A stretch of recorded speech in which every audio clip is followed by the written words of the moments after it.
Hello, and welcome to Las Vegas, Nevada, one of the most extraordinary cities on Earth. Built right in the middle of the Mojave Desert, Las Vegas has somehow managed to become one of the most visited cities in the entire world, full of casinos, resorts, and anything you could think of. So join me while we explore the city, its history, and some of its most famous sites. We're currently flying in from Portland, Oregon over the Mojave Desert, and as someone who has always been fascinated by deserts, this is one of the most incredible views I've ever seen. Just look at the endless desert and mountain ranges sprawling all around us. Now, my original plan wasn't to visit Las Vegas. Originally, the idea was to go around the Pacific Northwest, like we have done for the past 3 videos. But when I was looking for a flight back to Seattle, all of the cheapest options had a layover in Vegas. So then I thought, what if instead we spent the night in Las Vegas and had the chance to explore the city a bit? It's about 1 p.m. right now, so we'll have a good 10 hours to walk around the city. As we fly into the city, we can see how truly sprawling it is. This is a real city with millions of residents, most of whom almost never actually go to the Strip. The Boulevard and the rest of Las Vegas are almost like 2 different cities. Now, as we fly over a golf course casually located in the middle of a desert, an interesting thing about Las Vegas is that, unlike most cities around the world, the airport is right in the middle of the city. Now, this is of course that you can get to the casinos faster, but for us, this means we can start our tour sooner. And that, in the distance, is the Las Vegas Strip, one of the most famous streets in the world, home to all those crazy casinos you've probably seen hundreds of pictures of. Now, my hotel is near the Strip, so we'll stop by there really quick to drop off my bag. So, the history of Las Vegas is actually quite interesting. It started out as a small railroad stop between Los Angeles and Salt Lake City, and it was only founded in 1905, which, even by American standards, is very young. Yet, somehow, in only about 100 years, it has transformed into one of the biggest and most visited cities in the US. But we'll come back to that later. Now let's drop off my bag. So, believe it or not, but this room only cost around $40 for the night, which is crazy cheap for anywhere in America, but especially for the location we're in. Now, they also have a casino here, so I assume they're hoping that I spend at least a few $100s there. Unfortunately for them though, I'm not much of a gambling person, so I don't think I will, but I might go check it out later. Now though, let's head out to explore the city. And right next to our hotel is actually the first major site on our tour. That huge ball there is the Las Vegas Sphere, one of the newer landmarks in the city, which only finished construction in 2023. It's an 18,000-seat entertainment venue that hosts concerts, film screenings, and conferences. It even hosted a UFC fight once. The exterior of the building is covered in 580,000 square feet of programmable LED panels, making it the largest LED screen on Earth. They usually have some sort of a crazy display on it, but right now, they don't really seem to be using it. Maybe later though.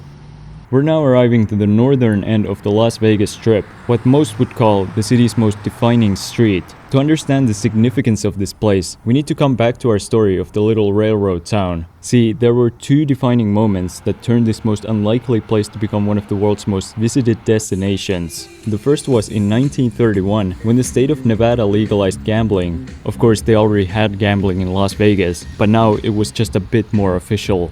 The second was actually in the same year, when the US government began building the Hoover Dam just 25 miles from the city. This meant a sudden influx of thousands of construction workers in the area, and as there were no TV, or let's say YouTube back then, a lot of these workers turned to spending their free time in the newly legalized casinos in Las Vegas. As a result, the city quickly turned into a regional entertainment hub, and from there, it has only grown more and more. Alright, now we've magically transported to the southern end of the boulevard.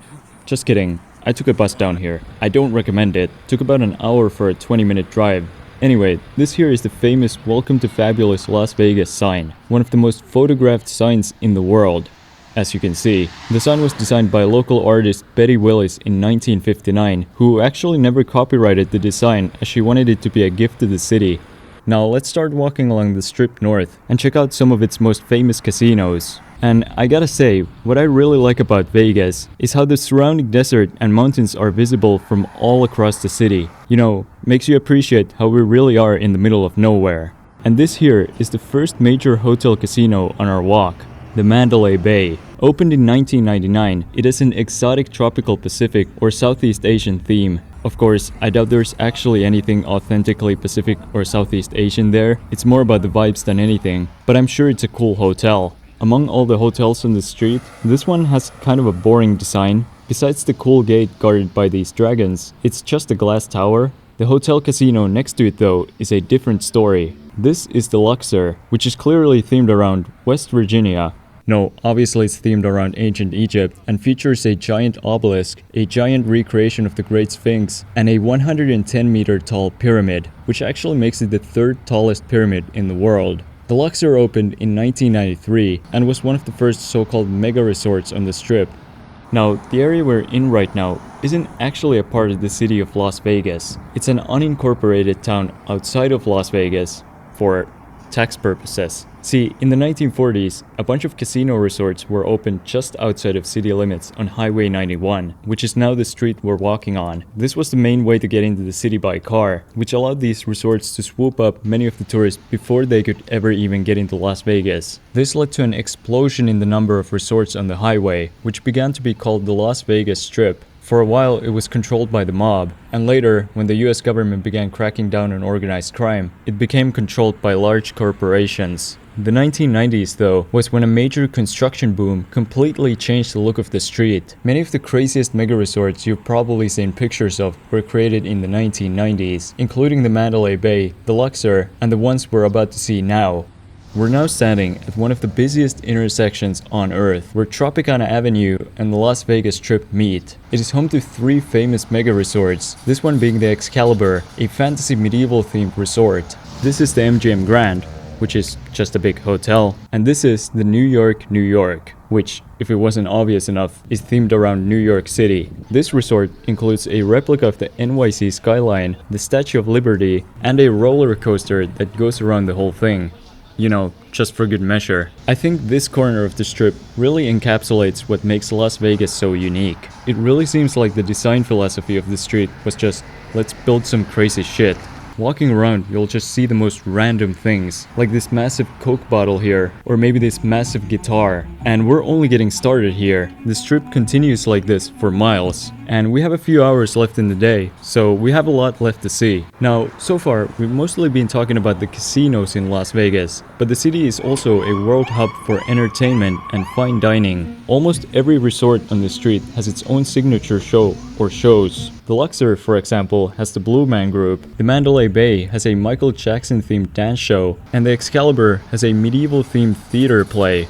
Now, Las Vegas is also famous for a certain other type of entertainment, for which the city has gained the nickname Sin City. But let's not get into that. Now, Las Vegas is of course also a hub for luxury shopping. You'll find all kinds of luxury stores, from Gucci to Dolce & Gabbana to Prada. Honestly, Las Vegas probably has all of them. We're now at the foot of the Cosmopolitan, one of the newer resorts on the Strip. And unlike the resorts next to it, this one doesn't really have a theme. Come on, isn't all these crazy buildings kind of the point of Las Vegas? Next to it is the Planet Hollywood Resort, which was originally opened as an Arabian-themed resort, but was later converted into a Hollywood theme. And as a result, nowadays it's kind of a mix of both. The resort is famous for the Miracle Mile, a mall spanning a literal mile filled with over 150 different stores. And one fun factoid about this resort is that Aladdin, which was the name of the previous resort on the spot, was where Elvis Presley got married in 1967. This part of the boulevard represents the middle of the Strip, the most densely packed and energetic part of the street. And next, we're going to walk over the three of the most famous casinos it has to offer. This part of the Strip is one of my favorites, and one of the most well-known locations around the world. On one side of the street, you have the Paris Hotel, which is themed around this city called Paris in some place called France. You might have heard of it. The resort is famous for the half-scale replica of the Eiffel Tower that's been built in front of the hotel, so here you can visit it without ever having to go to France. They also have a bunch of other famous Parisian landmarks, like the Arc de Triomphe, the Louvre, and the Paris Opera House. The main sign of the resort is also shaped like a traditional Parisian-style hot air balloon. This resort is exactly the kind of thing I love about Vegas. It's just the most outlandish, ridiculous thing you've ever seen, that was built here just because... why not? Las Vegas. There's nowhere else like it. On the other side of the street though is another world-famous resort, maybe even more famous than the Paris one. This is the Bellagio, themed around the Italian village of Bellaccio on Lake Como. From this point on, Italian-themed resorts will become a kind of a thing on the street. Just like many of the casinos we've seen on this walk so far, the Bellagio was opened during the construction boom in the 1990s, and its most famous feature is the fountains in front of the resort. Every night, these fountains here perform free, choreographed water shows for the people passing by, and actually one of the best places to see them is in the Eiffel Tower on the other side of the street. We'll have to keep moving though, but I'll try to find you some clips of it to throw on the screen. Next, let's walk over to a resort that I'm personally most excited to visit. This here is Caesar's Palace, and I don't really have any special reason to be excited about this one in particular. I just like ancient Roman stuff, and it just happens that this casino is themed around ancient Rome. Admittedly, it's more of a 1960s Hollywood ancient Roman vibe, but it's still pretty cool. This resort is also one of the oldest and most iconic ones on the Strip. It was opened all the way back in 1966 and has seen some of the most famous artists in history, like Frank Sinatra, perform shows here. The resort also hosted the second last fight of the legendary Muhammad Ali and a stunt jump from Evel Knievel, which he actually failed, putting him in hospital for a month. This place here has seen a lot of American history. The architecture of the resort is very Romanesque, with a lot of pillars and triangular pediments. They also have a statue of Emperor Augustus guarding the entrance to the resort. It's not super accurate. For example, all the buildings and statues in Rome would have been painted. They also have a replica of the Trevi Fountain, which is actually from the 1700s, but this place is more just for vibes, so it doesn't really matter. The night is starting to fall here in Vegas, so let's continue on to our last section of the Strip, which might also be one of my favorites. I don't know, it's kinda hard to choose a favorite spot on the street. This here is the Venetian, yet another casino themed around a place in Italy. Obviously, it's based on the city of Venice, and considering that it's one of my favorite cities in the world, I'm really excited to check out this resort here.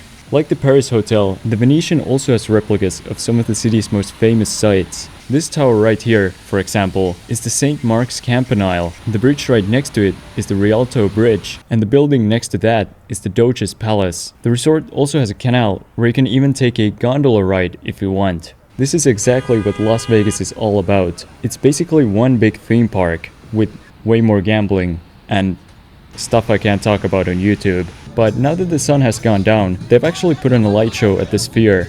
I'm not quite sure what this is supposed to be, but before we head back to the hotel, there's one more place I want to check out, and that's the actual city of Las Vegas, inside the city limits. And through the magic of editing, we're here. This is the Fremont Street Experience, which was the old main street of Las Vegas, with all the main casinos before its role was taken by the Strip outside the city. Today it's been converted into an indoor mall where you can experience one of the craziest sensory overload experiences in your life. But with that, it's time to head back to the hotel, where I might gamble just a little bit. Anyway, Las Vegas might be one of the craziest places I've ever seen, and the fact that it's in the middle of a desert makes it even crazier. As for me, I'm gonna head back to the airport tomorrow morning and fly back home. I'll see you later in a completely different part of the world.